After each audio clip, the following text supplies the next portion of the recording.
യൂട്യൂബിലെ വീഡിയോസൊക്കെ കണ്ടിട്ട് ഇപ്പം ഞങ്ങളുടെ സ്ഥലത്തുനിന്നും കുറച്ച് അകലെയുള്ള ആളുകളൊക്കെ ആണെന്നുണ്ടെങ്കിലും എനിക്കിപ്പോൾ വർക്ക് ഇവിടെ കൊണ്ടുവന്ന് തരാറുണ്ട് കേട്ടോ. അപ്പോൾ ഈ ഒരു ടോപ്പിൻ്റെ കസ്റ്റമറും അതേപോലെ തന്നെ വീഡിയോസൊക്കെ കണ്ടിട്ട് കട തിരക്കി പിടിച്ച് വന്നതാണ്. അപ്പോൾ ആദ്യം എനിക്കൊരു സാരി ബ്ലൗസ് ലൈനിങ് ഇട്ട ഒരു സാരി ബ്ലൗസ് ആയിരുന്നു സ്റ്റിച്ച് ചെയ്യാനായിട്ട് കൊണ്ടുവന്ന് തന്നത്. അപ്പോൾ അത് ചെയ്ത ശേഷം പിന്നീടാണ് എനിക്ക് ഈ ഒരു ടോപ്പ് കൊണ്ടുവന്ന് തന്നത് കേട്ടോ.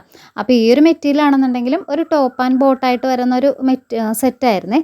അപ്പോൾ അതിൽ തന്നെയാണെന്നുണ്ടെങ്കിലും ബോട്ടം തയ്ക്കാതെ ബോട്ടം വേണ്ടെന്ന് പറഞ്ഞിട്ട് ബോട്ടത്തിൻ്റെ പീസ് തന്നെയാണ് നമ്മൾ ഇതിൻ്റെ അകത്ത് ലൈനിങ് ആയിട്ട് കൊടുത്തിരിക്കുന്നത്. പിന്നെ ഇതുപോലെ ടോപ്പ് ആൻഡ് ബോട്ടം സെറ്റായിട്ട് വരുന്ന പല മെറ്റീരിയലും നമുക്കറിയാലോ.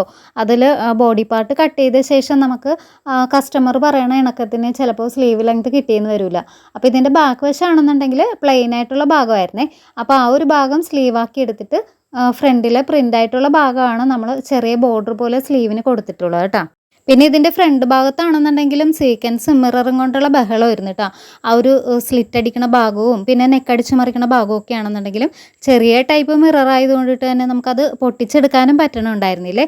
പിന്നെ ഞാനതെല്ലാം സാവധാനം ഇരുന്ന് പയ്യെ പയ്യെ അത് പൊളിച്ചെടുക്കാൻ തുടങ്ങി കേട്ടോ. തുണി കട്ട് ചെയ്ത് പോണ ഭാഗത്തെയും അതുപോലെ തന്നെ സ്റ്റിച്ച് വരുന്ന ഭാഗത്തെയും മിററാട്ടോ ഞാൻ ഈ സൂക്ഷിച്ച് വെച്ചിരിക്കുന്നത്. പിന്നെ എല്ലാ വീഡിയോസിലും ഞാൻ പറയുന്നത് പോലെ എങ്ങനെ കിട്ടണമെന്ന് നമുക്ക് വെറുതെ കളയാനും പറ്റില്ലല്ലോ. അടുത്ത ഏതെങ്കിലും ഒരു നല്ലൊരു വർക്ക് വരുമ്പോഴേക്കും നമുക്കിതൊക്കെ യൂസ്ഫുൾ ആക്കി എടുക്കാൻ പറ്റുന്നതല്ലേ ഉള്ളൂ.